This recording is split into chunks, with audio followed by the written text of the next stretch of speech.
সাহাবী। এখন এইখানে আমার একটু পেশ লাগে যে 1,24,000 হবে কিনা। যাই হোক, এই সব আলেমরা বলছেন এটা তাদের অভিমত। আমি বলতে চাই আমি অতটা বিজ্ঞ না, শুরুতে বলছি ঠিক কিনা? ঠিক।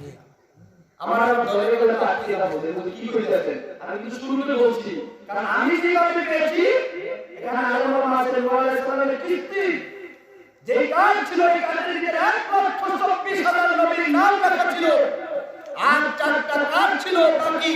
সেই কাজের ভিতরে হযরত আবু বকর, হযরত ওমর, হযরত ওসমান, হযরত আলী রাদিয়াল্লাহু তাআলা আনহুমের নাম লেখা ছিল, আর মুমিনদের নাম লেখা ছিল। সুবহানাল্লাহ। যাই হোক, নবীর নাম ছিল কোরআনে কয়জন? 25 জন।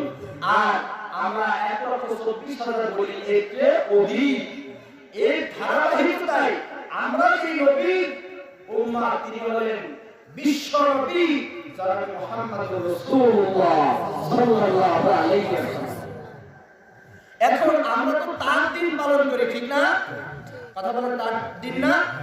তার দিন আমরা পালন করি। এই দিনটা কিন্তু আমাদের ধর্মটা আমাদের মাঝে মানে একেবারে সরাসরি সোজা ভাবে আসে না, আছে? আল্লাহ নবী জন্মের পর থেকে শুরু করে 39 বছর 11 মাস 29 দিন কার শত্রু ছিল না? ছিল না। কার শত্রু ছিল? কার শত্রু ছিল না? আজকে আপনার সমাজে কার শত্রু হবে না যদি হকটাকে গোপন করে আর বাতিলটাকে জাহির করে। আমি এক বাবার একলা, আমার আর কোনো ভাই নেই। আমার বাড়িতে যে ঘর আছে, আমার বাড়িতে আমি একলাই, আল্লাহ এই রাস্তায় কবুল করেছেন। আর অন্য চাচাতো ভাই যারা আছেন তারা সবাই জেলারে। দেখা যায় আমাদের বাড়ির মসজিদে আশপাশে কিছু মুনাফিক আছে, কিছু দাঙ্গাবাজ আছে, কিছু মানে বিভিন্ন কোয়ালিটির আছে। কিন্তু আমি যদি শুক্রবারে কথা বলি তখন তাদের অ্যালার্জি শুরু হয়ে যায়। কি হয়? অ্যালার্জি বলে অ্যালার্জি আছে অবশ্যই, আমাদের অ্যালার্জি আছে। গরুর গোশত যদি খাই চোখ চুলকে অবস্থা খারাপ। ঠিক আছে? অ্যালার্জি আবার কয়েক ধরনের পথ আছে। এক ধরনের অ্যালার্জি আছে শরীর চুলকায় গোটা গোটা উঠবে, এক ধরনের অ্যালার্জি আছে নাকের এক সাইড বন্ধ হয়ে যাবে, এক ধরনের অ্যালার্জি আছে চোখ বন্ধ, চোখ চুলকাবে, এক ধরনের অ্যালার্জি আছে সমস্ত শরীর চুলকাবে। ঠিক কি না? ঠিক। তদ্রুপ যারা সমাজের মুনাফিক, ওদের ইসলামের কথা শুনলে এইভাবে চুলকায়। এখন আমি যখন সমাজের ভিতরে দেখবেন মসজিদ আছে, মসজিদের হিসাব নাই, টাকা পয়সা নেবে ক্যাশিয়ারের কোনো হিসাব নাই, ইমাম সাহেবের খালি তসবিহ থাকে, ইমাম সাহেব এমন কায়দায় চালায়, ইমাম সাহেবের জন্য ভিতরে কাম হয়েছে কি ঠিক কিনা? তো আমি যখন কথা বলি তখন তাদের অ্যালার্জি শুরু হয়ে যায়, কারণ আমি কারো ছাড়ি আর ছাড়তেও চাই না। তো যেই কথা বলতেছিলাম যে 24,000 পয়গম্বরের সর্বশেষ কে? আমাদের নবী। এই নবী যখন আসলেন 40 বছরে কার শত্রু ছিল না? ছিল? কথা বলেন ছিল? কিন্তু আল্লাহ হুকুম করলেন এই গায়ে আয়, তুমি ধ্যানমগ্ন থাকো। ধ্যানমগ্ন থাকার পরে আল্লাহ নবুয়ত দিলেন, লম্বাই হাত নবুয়ত দেওয়ার পরে যখন এই কালেমার প্রচারের কথা বললেন তখন তিনি শত্রু হয়ে গেলেন। কি হয়ে গেলেন? তখন তিনি শত্রু হয়ে গেলেন। আল্লাহ নবী কালেমার কথা বলার জন্য তায়েফে গেলেন। তায়েফে যাওয়ার পরে তায়েফবাসীদেরকে বললেন, ও তায়েফবাসী, আমি তোমাদের মাঝে একটা দিন নিয়ে এসেছি, একটা ধর্ম নিয়ে এসেছি। যিনি আমাদেরকে সৃষ্টি করেছেন, যিনি আমাদেরকে খাওয়ান, যিনি আমাদেরকে পড়ান, যিনি আমাদেরকে সর্ব অবস্থায় রাখেন, আমাদেরকে খাওয়ায় কে? চিল্লায় বলেন আল্লাহ। আমাদেরকে পড়ায় কে? আল্লাহ। ওই আল্লাহকে তো ভয় করতে হবে কি ঠিক না? ওই আল্লাহকে যদি না ভয় করতে পারেন আপনি মুত্তাকি হতে পারবেন না। আর ওই আল্লাহকে যদি ভয় করতে পারেন, কবি বলেছেন বিয়ানা শিকুম হাসুক কিরাম জিস কিরামান কাতিবিনা আম খবরে করিনি। ওরা বাবা দিয়ে শুনেন, প্রত্যেকটা মানুষের কাঁধের ভিতরে দুইটা ফেরেশতা আছে। আছে কি না? কিরামান কাতিব, যারা আপনার দৈনিক কর্মজীবন, আপনার দৈনিক যে পাপ কাজ ভালো কাজগুলো লিপিবদ্ধ করে, ওই যে কিরামান কাতিব, আপনার যদি আল্লাহকে ভয় করতে পারেন, ভয় করার মতো যখন আপনি ভয় করবেন, তখন আল্লাহর সাথে আপনার সাথে আশিকার মাসুকের এমন খেলা হয়ে যাবে, আপনি আল্লাহকে দেখবেন, আপনি আল্লাহর সাথে প্রেম খেলা খেলবেন, আপনার কাছে এই দুই ফেরেশতা আছে, তারাও খবর রাখবে না। তো যাই হোক, আল্লাহ নবীকে দিন দিলেন, আল্লাহ নবী প্রচার শুরু করে দিলেন, আর আল্লাহ নবীর উপরে স্টিম রোলার চালু হয়ে গেল। এক এক করে আল্লাহ নবীকে স্টিম রোলার চালু করা শুরু করে দিলেন। আল্লাহ নবী মক্কায় থাকতে পারছেন না, আল্লাহ হুকুম করলেন আপনারা মক্কা ছেড়ে মদিনায় যেতে হবে। মদিনায় যাওয়ার পরে আপনি মদিনায় দিন প্রচার করবেন। আল্লাহ নবী আবু বকরকে বললেন, আবু বকর, আমার আর মক্কায় থাকা যাবে না, মক্কায় থাকা যাবে না, মদিনায় যেতে হবে। আল্লাহ হুকুম করেছেন, ওই দিন থেকে হিজরত করার আগ পর্যন্ত আবু বকর পিঠ লাগায় না। সুবহানাল্লাহ। আল্লাহ নবীকে লম্বা ইতিহাস আমি আর মুরাদে যাবে, একটু কথা বলি। ও বাবা দিরা শুনুন, আজকে পৃথিবীর মানুষ মনে করতেছে আমাদের ইসলামটা শুধু মনে নামাজ পড়া, রোজা রাখা।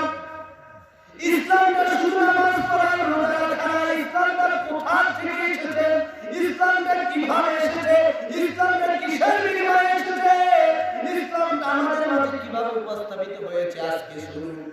লম্বা ইতিহাস আমি আলোচনা করে শেষ করতে পারবো না, একটু লিংক দিয়ে যাচ্ছি। শুধু এটা ভাবিয়েন না নামাজ পড়বো আর তাসবিহটা টেপবো আর রোজা রাখবো, এটাই মনে হয় ইসলাম আমার সব শেষ হয়ে গেছে।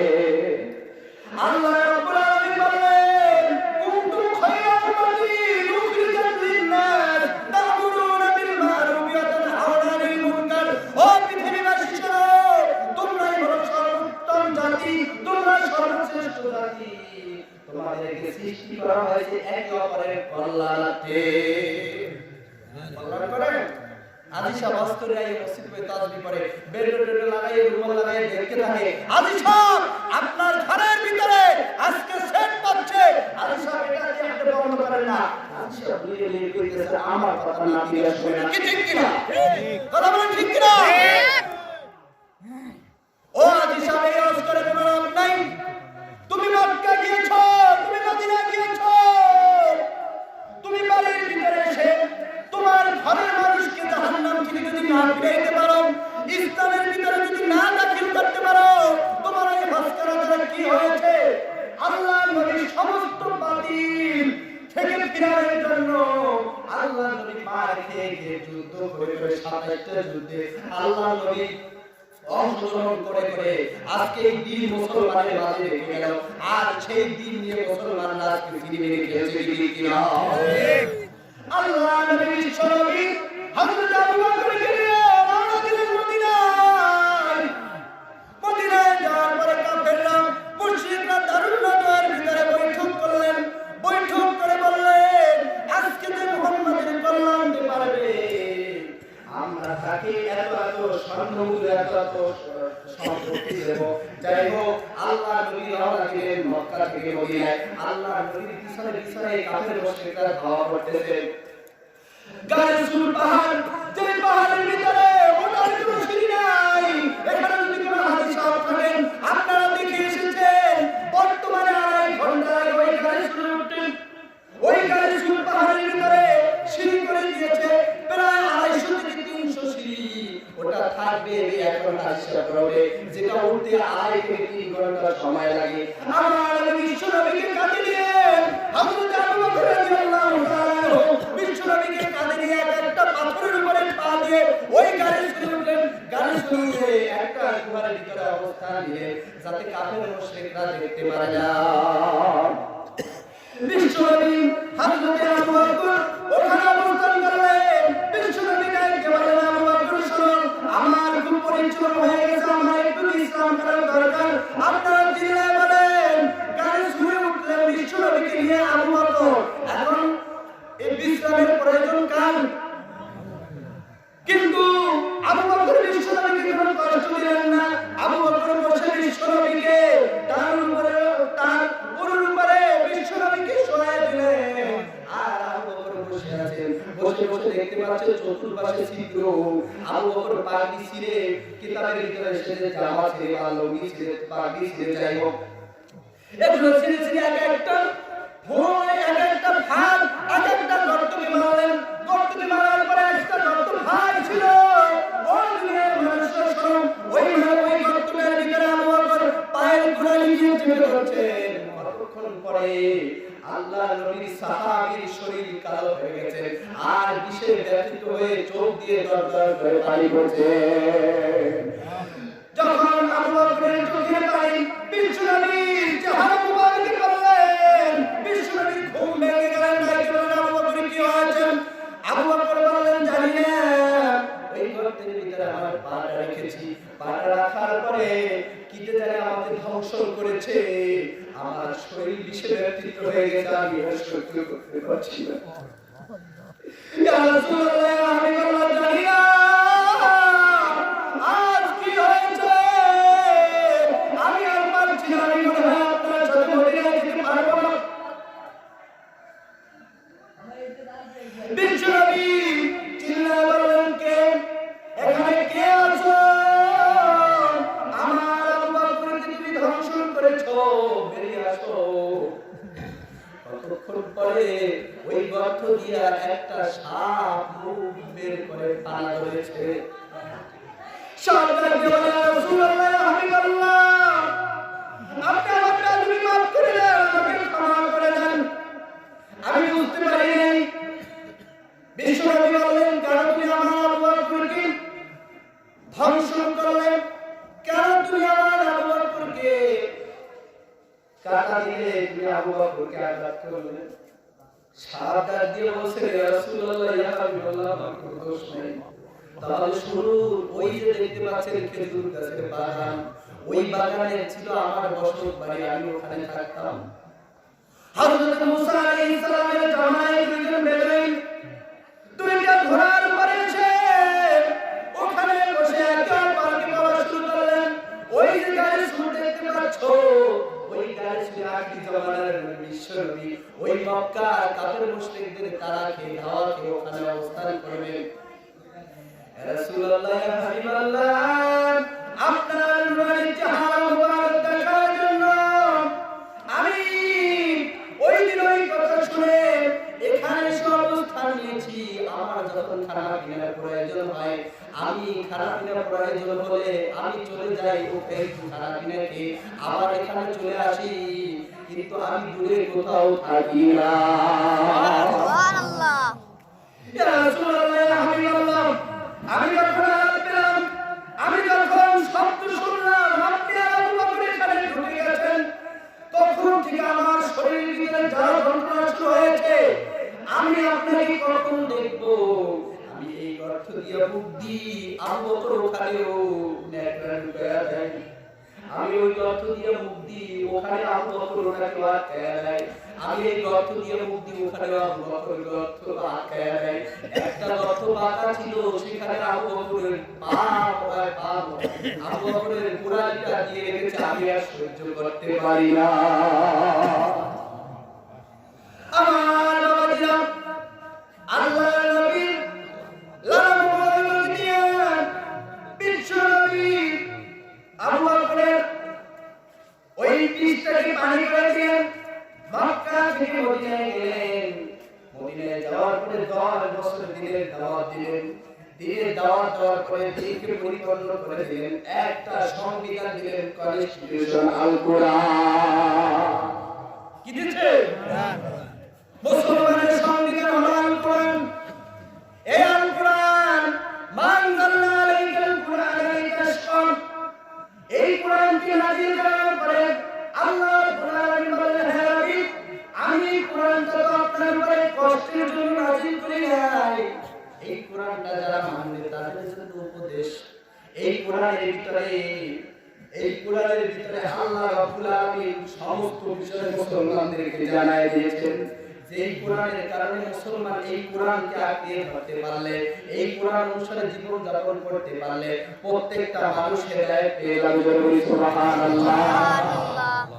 কোরআন ছাড়া কোনো মানুষ হেদায়েত পেতে পারে না। এই কোরআনের ভিতরে সব আছে, আছে কিনা? চিল্লায়ে বলে আছে কিনা? আছে। কষ্ট হচ্ছে? চলবে। আজকে দেখেন মুসলমান ঈমান হারাম হয়ে যাচ্ছে আমাদের এই বক্তাদের কারণে। আজকে কোরআনকে নিয়ে অপব্যাখ্যা চলছে, কি ঠিক কিনা? কিছুদিন আগে চালকাটিতে এক বক্তা আছে, উনি এসে বলতেছে কোরআনের ভিতরে ৫,৫০০ আয়াত। কত আয়াত? ৫,৫০০। একটা নুরানি বাচ্চার বললে বিশ্বাস করবে না? কথা বলেন, বিশ্বাস করবেন? ১১৪টা সূরার আয়াতগুলো যদি বর্ণনা করা হয়, হতে পারে, আগে বলছি যে হতে পারে ১০ আয়াত, ১৫ আয়াত, ৫ আয়াত এরকমের ডিসটেন্স হতে পারে, কিন্তু ১,০০০ আয়াত কোথায় গেল? জিজ্ঞাসা করা হলো বক্তা সাহেব, আপনি যে বললেন ৫,৫০০ আয়াতটা কয়টা গুণে দেখেন? কি বলছে? গুণে দেখেন। এখন ওনারা কিছু না আছে তাহলে উনি যদি কয় ৫,৫০০ আয়াত, তাহলে জিজ্ঞাসা করলেন আমরা তো জানি কত ৬,৬৬০। এখন আটটা গেল কোথায়? বাইরে ঢোকাইছি। আমার দেখেন এক বক্তা আর এক বক্তারে কিভাবে সিটার বাটপা বলে বলে তারপরে সমাজে বিশৃঙ্খলা করে। আবার সমাজের ভিতরে কত ফেতনা, কি বলবো? আজকে আমরা বাংলাদেশ ঘুরি যখন দেখি, তবে আল্লাহ চাই আমার সবচেয়ে মনটা ভরে যায় যখন বরিশালে আসি। কারণ বরিশালের মানুষের প্রতি তাকাইলে লেবাসে, পোশাকে, দাড়ি, সুন্নতি আমলে এরা পরিপূর্ণ। আর উত্তরবঙ্গে যান, তারা শুধু কোরআনের কথা বলে বলে কয় যে আমরা কোরআন মানি, অথচ মহিলা পুরুষ মিলে মিলে তারপরে মাহফিলে যায়, মাহফিল শেষ হয়ে যায়, একই রাস্তায় গায়ে ঠাড়া খেতে খেতে মহিলা পুরুষ সবাই বাড়ি চলে, ওদিকে প্রত্যেকটা বাড়ির মেয়ে ছেলে সব মাহফিলে আসে, আর মাহফিল শুনে যায় আর বিড়ি জানতে যায়। ঠিক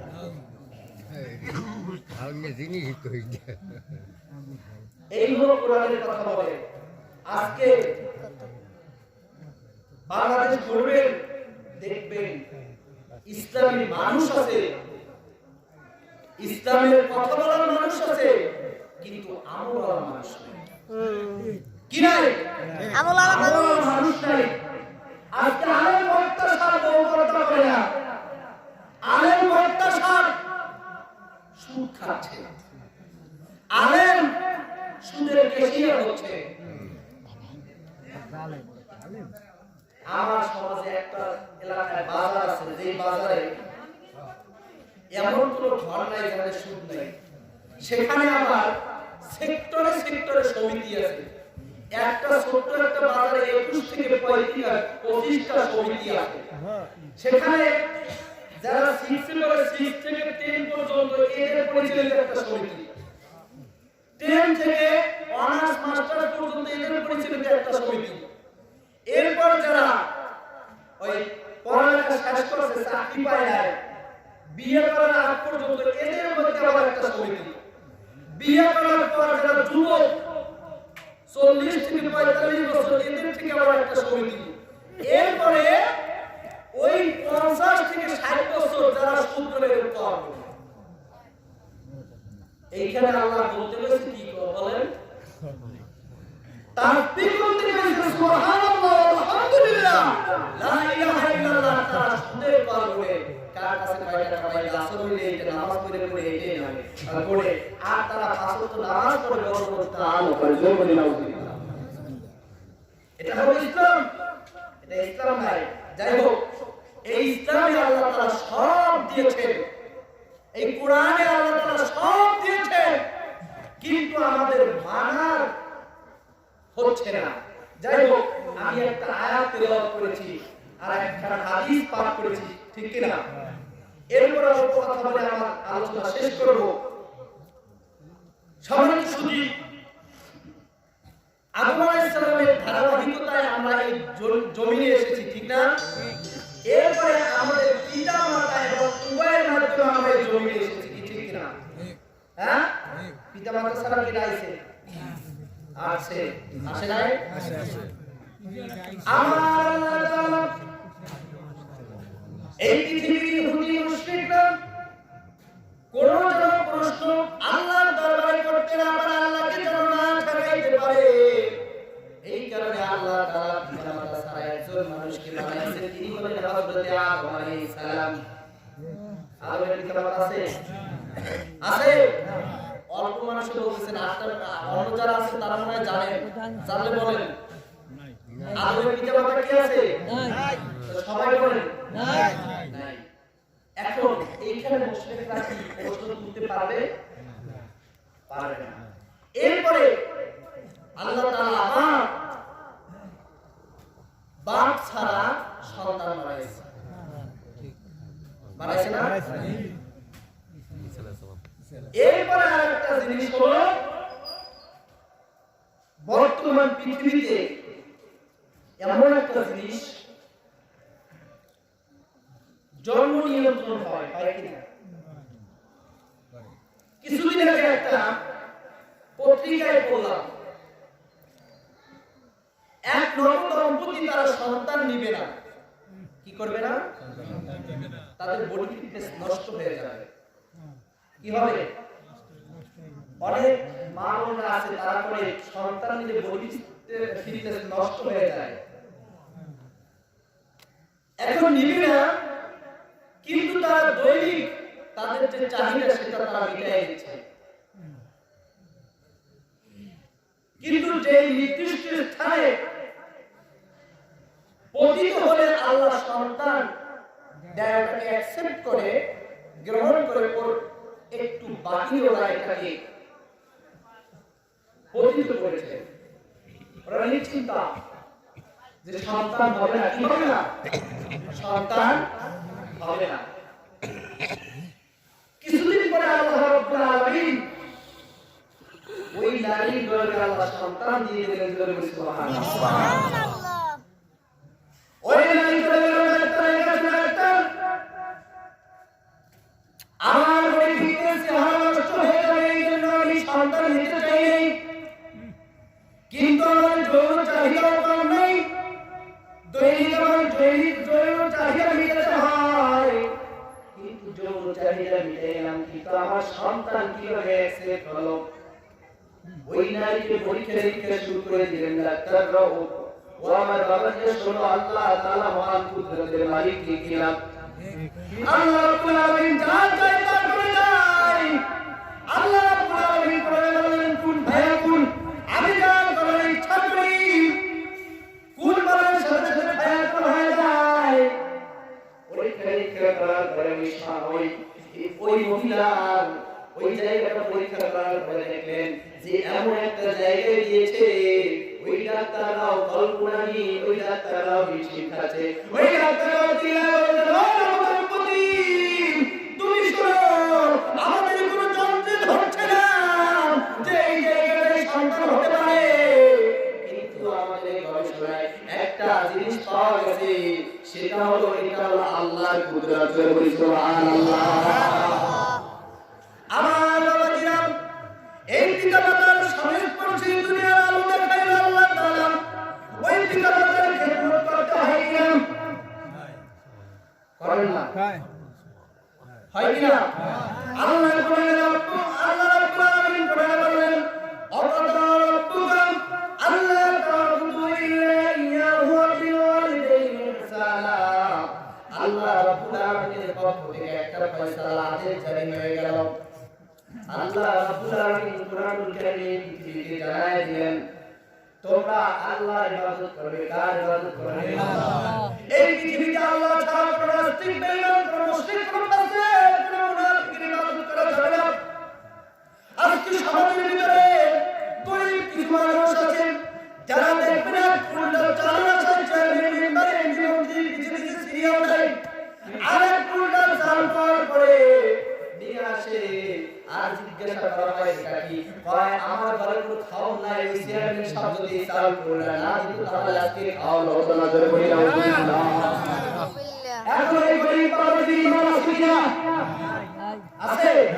ওই গরিব বাবাদের তো ইমান নাই, কারণ এই গরিব বাবাদের চেয়ারম্যানের উপরে ভরসা করেছেন, অথচ আল্লাহ রাব্বুল আলামিন ওই চেয়ারম্যানের কোনো দোষ নয়, বরং চেয়ারম্যান সাহেবকে প্রতিনিধি বানাইছে, আর ওই চেয়ারম্যান সাহেবকে দায়িত্ব দিয়েছে জমির ভিতরে যে গরিব মিসকিনগুলো আছে তুমি দায়িত্ব দেওয়ার পরে তাদেরকে সঠিকভাবে বন্টন করে তাদের হক দিয়ে দাও।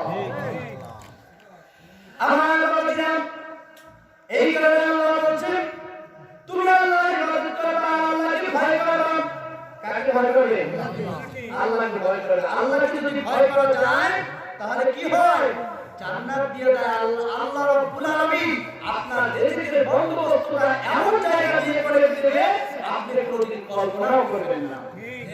আল্লাহ আমাদের সাহাবী হযরত মালিক ইবনে আল-আশআরী রাদিয়াল্লাহু তাআলা আনহু বিন্তু সাহাবী, ওই সাহাবীর একটা সন্তান ছিল, এই সন্তানটাকে কাফের মুশরিকরা ধরে নিয়ে গেছেন। ধরে নিয়ে যাওয়ার পরে বেঁধে রেখেছে, বেঁধে রাখার পরে দীর্ঘদিন হয়ে গেল, ওই কাফের মুশরিকরা ওই সন্তানকে ছেড়ে দেয় না। স্ত্রীরাকে বললেন সাহাবী, প্রাণের স্বামী, আমাদের সন্তান দীর্ঘদিন যাবত কাফের মুশরিকদের কাছে দাঁড়া, আপনি আমার সন্তানকে ছাড়ানোর জন্য রাসূল সাল্লাল্লাহু আলাইহি সাল্লামের কাছে যান। কার কাছে? রাসূল সাল্লাল্লাহু আলাইহি সাল্লামের কাছে। ঘটনা লম্বা, সিলিপ চলে গেছে, আলোচনা শেষ করতে হবে। তো গেলেন, আল্লাহর নবী বললেন ইত্তাকিল্লাহ ওয়াসবির, তুমি ধৈর্য ধারণ করো আর কি করো? আল্লাহকে ভয় করো। যাও বাসায় গিয়ে লা হাওলা ওয়ালা কুওয়াতা ইল্লা বিল্লাহ বলো, সুবহানাল্লাহ। আজকে আমরা বিপদে পড়লে তাড়াহুড়ো করি, এখান থেকে ওখান থেকে ছুটোছুটি করি না, বিপদে পড়লে ধৈর্য ধারণ করতে হবে কার? আল্লাহ। আর কি করতে হবে? আল্লাহকে ভয় করতে হবে। এরপরে সাহাবীরা ওই সাহাবীর স্ত্রী দুইজনে লা হাওলা ওয়ালা কুওয়াতা ইল্লা বিল্লাহ পড়া শুরু করলেন আর ধৈর্য ধারণ করলেন। কিছুদিন পরে ওই সাহাবীর সন্তান তিনি হঠাৎ করে হুঁশ ফিরে আসলো, আর তার যে সিকিউরিটি গার্ড ইহুদি মুশরিকরা তারা অবস্থিত হয়ে পড়ে আছে। ওই সাহাবীর সন্তান তার হাতের বাঁধনের পরে হাত দিলেন, শরীরের বাঁধনে হাত দিলেন, সব খুলে গেলেন, মুক্ত হয়ে গেলেন, দাঁড়ালেন। দাঁড়ানোর পরে ওই সাহাবীর সন্তান তিনি চিন্তা করলেন যে আমি তো দীর্ঘদিন যাবত এখানে বন্দি, ঠিক কিনা? এখন আমার ঘরে বাবা মা বৃদ্ধ, কোনো খাবার নাই, এখন আমার বাবা মা না খেয়ে আছে, এখন আমি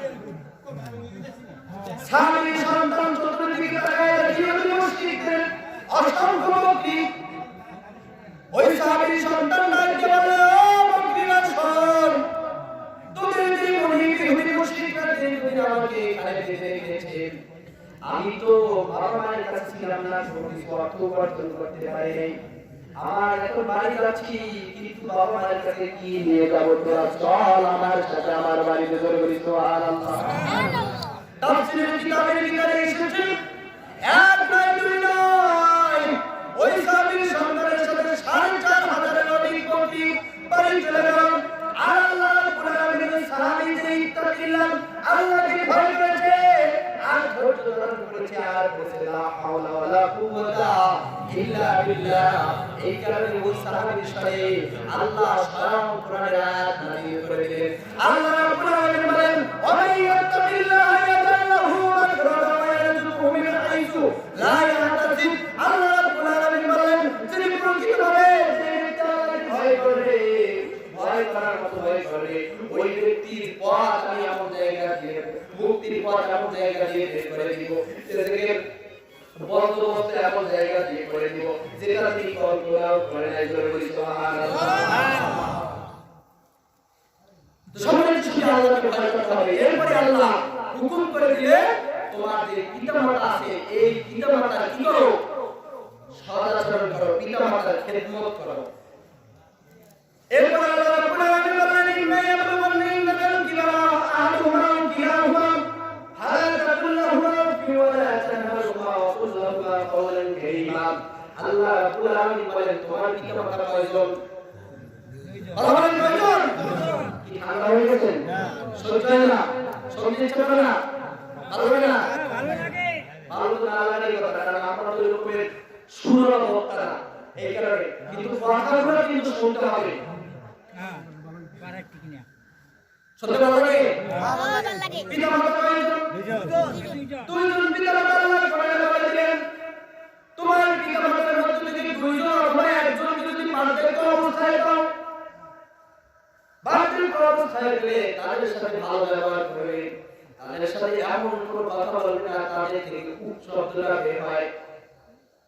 আজকে এমন সন্তান আছে আফসোস লাগে বাংলাদেশে বৃদ্ধাশ্রম আছে কিনা? কথা বলেন আছে কিনা? সন্তানকে ডাক্তার বানায়, ইঞ্জিনিয়ার বানায়, আলেম বানায় না। ভাই আলেম বানাইলে কি হবে? ও মসজিদে ইমাম কি করবে? ও আলেমে কি করবে? ও খাইতে পারবে না। ও কি হইবে? আজকে মা বাবা আসলে সন্তানের ডাক্তারি বানাই, মেডিকেল বানাই, ইউনিভার্সিটিতে বানাই, বিশ্ববিদ্যালয়ে বানাই, মেয়েরা গাছের ফাঁকে ফাঁকে বানাই দিয়ে খায়, ছেলেরা বানাই, মেয়ে হোটেলে রাখতে খায়। আমরা যখন কক্সবাজারে মাঠে যাই, বিশ্বাস করবেন না বাবাজিরা, সমুদ্রের পাড়ে নামা যায় না। এই এবার পরে যখন সমুদ্রের পাড়ে নামি লজ্জায় চোখ বন্ধ হয়ে যায়। আজকে কোন বাবার কোন আলেমের সন্তানরা এত টাইট করে ওড়না বাদ দিয়ে শুধু গেঞ্জি পরে অপার ছেলের হাত ধরে সাগরের ভিতরে ডুবায়। নাউজুবিল্লাহ নাই? নাউজুবিল্লাহ, নাউজুবিল্লাহ। ওই বিনোদন স্পটে কোন মাদ্রাসার ছাত্র নাই, ওই বিনোদন স্পটে স্কুল কলেজ ইউনিভার্সিটির ছাত্র অপর মেয়েকে খাবার ভাড়ায় নিয়া পেমেন্ট প্রলোভন দিয়া বিয়ার প্রলোভন দিয়া তারপরে ওখানে নিয়ে হোটেলে কাটায়। এক একটা হোটেলে 2000, 5000, 10,000 করে। কুয়াকাটাতে এমন হোটেল আছে যে ওয়ান নাইট 10,000 টাকা সেই হোটেলে কাটায়। আর তারা বলে আমরা বেশি আমরা সব বুঝি বলি না। ওই শিক্ষায় কুশিক্ষিত ব্যক্তিরা আজকে পিতামাতার খেদমত করে না, পিতামাতাকে অপমান করে, লাঞ্ছিত করে ওই বৃদ্ধাশ্রমে দিয়ে। কিন্তু ইতিহাসে নাই এমন একটা আলেমের সন্তান পিতামাতার সাথে অবাধ্য আচরণ করেছে, একটা আলেম পিতামাতাকে তাড়ায় দিয়েছে, এমন আছে কিনা? ওই দুনিয়ার মানুষরা ওই স্কুল কলেজ ইউনিভার্সিটি ভাইরাম তোমরা ছোট পিতামাতা আল্লাহ নবী বলেছেন হুয়া জান্নাতুল আলিকা লিদা রাব্বি লিদালিদাইহি ওয়াসাতাতুল রাব্বি ওয়াসাতাতুল ওয়ালিদাইহি কিনা। পিতামাতা এমন জিনিস, এটা দুইটা নিয়ামত। এই পিতামাতার যার ঘরের ভিতরে আছে এটা জান্নাত। এই পিতামাতার সাথে তুমি ভালো ব্যবহার করবা, জান্নাত পাবা। পিতামাতার সাথে খারাপ আচরণ করবা, তোমার ঠিকানা হবে জাহান্নাম। আল্লাহ নবী বলেছেন তোমার পিতামাতা তোমার আচরণে খুশি, আর এর দ্বারা আমি আল্লাহ খুশি। চিল্লাবেন আজকে পিতামাতার খেদমত কিভাবে করবেন? ও যুবক ভাইরা, আমি আমার কথা বলি আল্লাহর দরবারে সব সময় সফল থাকা অবস্থায় বলি আল্লাহ আমার আব্বা আম্মা আছে, আমার মা, আমি একটা মাত্র সন্তান। এত কষ্ট লাগে, মাঝে মাঝে রাগ হয়ে যায়, মা তুমি এত টেনশন কেন করো? আজকে সোনা হয়ে যাবেন, যতদূর থাকি যেখানে থাকি দৈনিক 4 থেকে 5 বার ভোর না করলে খাওয়া নেই, ঘুম নেই। বাবা সুস্থ হয়ে যায়, বাবা কোথায় আছো? গতকালকে খুলনার মাহফিল শেষ করে আমরা বাড়িতে গেলাম। আপনাদের প্রধান বক্তা তিনিও বাড়িতে গেলেন, আমাকে নামাই দিলেন রাত্র 5টার সময়। গাড়ি থেকে নেমে আধা ঘন্টা হেঁটে যেতে হয়। বাড়িতে ফোন দিলাম, আব্বার ফোনটা বন্ধ, কিন্তু তারে বলি নেই। যখন আমি ঘরের ভিতরে আসলাম, আমার বাবা রাত্রে তিনি টয়লেটে ছিল। দ্রুত টয়লেট শেষ করে এসে জড়ায় ধরে দেখি চোখ দিয়ে দরদর করে বাড়ি করে দিয়েছেন।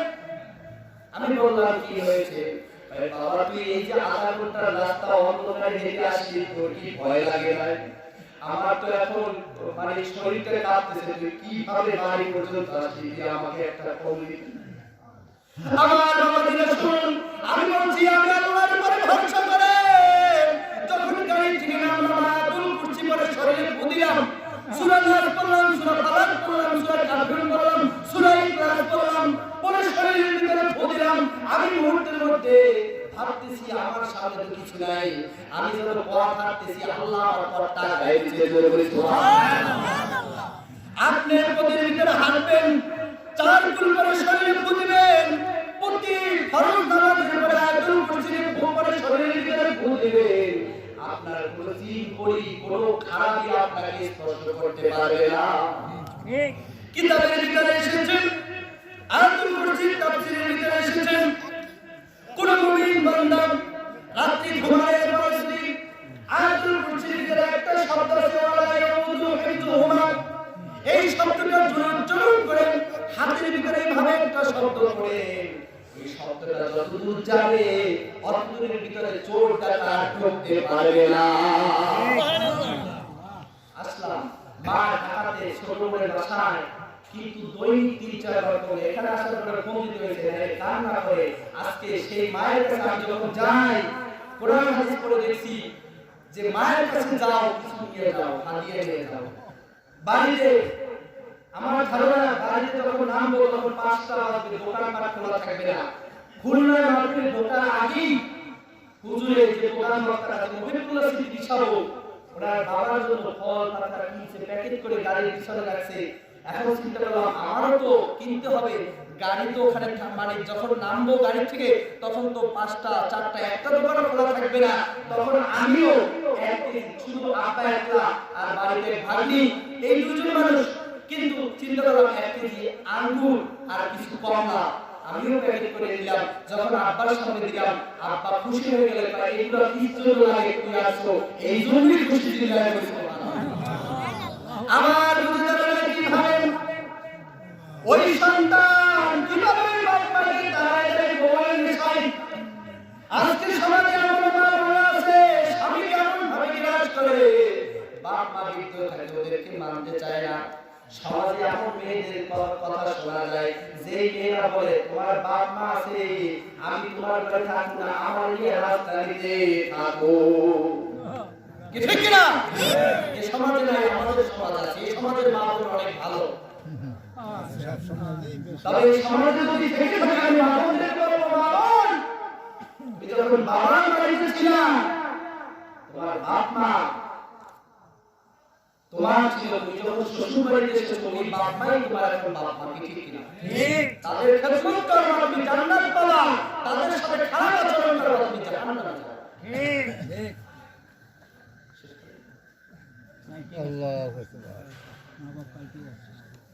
তো সম্মানিত শুধু অনেক কথা বললাম, আমার অনেক কথা ছিল।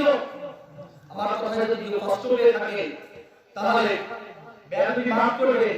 তবে একটা আরো যেই কয়েকটা কথা বলে দিলাম, বিপদে পড়লে ধৈর্য ধারণ করবেন। রাজি আছেন? সবর করবেন। ভয় করবেন কাকে? সবাই চিনে বলি কাকে? আর কি করবেন? লা হাওলা ওয়ালা কুওয়াতা ইল্লা বিল্লাহ। 4 কুল করে শরীরে ফুটবে, আয়াতুল কুরসি পড়বেন, নামাজ পড়বেন। নামাজ পড়বেন কি? তো হুজুরের ছেলে 4 কুল করে আর নামাজের দরকার নেই। আর সবচেয়ে যে কাজ আল্লাহকে ভয় করে সামনে চলবেন আর পিতামাতার খেদমত করবেন, আপনার পিতামাতার দোয়ার বদলে আপনি জান্নাতুল ফেরদাউস পাবেন। আমার এই সংক্ষিপ্ত আলোচনা আল্লাহ তাআলা আপনাদের হায়াতে জিন্দেগিতে কল্যাণ করে দেন এবং আমার জন্য দোয়া করবেন। আল্লাহ তাআলা এই কোরআনের ময়দানে কবুল করেন এবং কোরআন হাদিসের কথা সঠিকভাবে বলার তৌফিক দেয়। আজকে সমাজের আলেমরা ঘাটতি সৃষ্টি করছে, ঈমান রাখা কঠিন হয়ে যাচ্ছে। এই বক্তা অন্য এই কথা, ওই বক্তা অন্য কথা। দিশা পায় না। এক জায়গায় এক জুমার বয়ানে এক আলেম বলছেন আসহাবে কাহাবের কুকুরের রং হবে সাদা, আর এক জুমার বয়ানে এক বক্তা বলছে আসহাবে কাহাবের রং হবে কুকুরের রং হবে সাদা, যেটা জান্নাতে যাবে। এখন শরীয়তে আসহাবে কাহাবের কুকুরের রং জানা, এটা নিয়ে কোনো ভিত্তি আছে? না। এ জানা না জানাতে ইমানের কি ক্ষতি আছে? জানে একটা কুকুর যাবে। এখন ওই দুই আলেম দুই কথা বলার কারণে 4 দোকানদার আছে, দোকান থাকে না পাড়ায়, 2-3টা দোকান থাকে। এখন সবাই একজনের আরেকজনের বিল লাগাইয়া বইয়া চা খাইতে কইতেছে আজকে আমার ইমাম সাহেব এমন একটা কথা বলছে যা জিন্দেগিতে শুনি নাই। এখন বলছে কি কথা? কইতেছে যে আসহাবে কাহাবের কুকুর যেটা জান্নাতে যাবে ওই কুকুরের রং হবে সাদা। অপার পাশে মসজিদের এক মুসল্লি ছিল, ও মুসল্লি তো সিএসএ সিনিয়র বলতো কি বল কি আমার মসজিদের ইমাম সাহেব বলছে এর রং হবে লাল। আল্লাহ আছে কথা বলেন নজর আছে এখন ইমাম সাহেবের বর্তমানের জন্য কইতেছে আমারটা সারা কইতেছে আমারটা রাইট আমারটা লাল পাঁচে মারামারি পাইছে ওই দোকানের ঝাপে লাগিয়েছে না পাঁচে লাড়ি পিড়ে পিড়ে শুরু গেছে পাঁচজন হাসপাতালে কি হয়েছে আসলে আমাদের কুকুরের রস সাদা লাল এই দিয়ে মারামারি কইরা তারপরে এখন 10 জন 5 জন হাসপাতালে এই হলো মুসলমান আজকে কালেমার মুসলমানের কথা হবে কি না আজকে তার মালিক তাদের ভিতরে কালেমার মুসলমানের কথা হবে কে পাস করলি কে তুমি এটা দেখার সময় নাই আজকে হুদি মুসলিমরা আমাদের মাথার উপরে বসে রয়েছে ওদেরকে তাড়ানোর জন্য সমস্ত মুসলমানের এক হতে হবে কি না আর যদি আপনি ঘরের পাশে বসে বসে আপনার ভাইকে আপনি দাবান তাহলে অবশ্যই হুদি মুসলিমরা সুযোগ পাবে কি না আমরা বলেন আমরা মুসলমান সবাই এক করতে চাই রাজি আছি না ঠিক হযরত আয়েশা হুজুর কি রাহমাতুল্লাহি আলাইহি যেই বিষয় ইত্তেহাদ মালিক ইসলামের ভিত্তিতে আমরা মুসলমানরা খাও আমরা এক করতে রাজি আছি না আল্লাহ তাআলা আমাদের জন্য কবুল করে আমিন আসসালামু আলাইকুম ওয়া রাহমাতুল্লাহি ওয়া বারাকাতুহু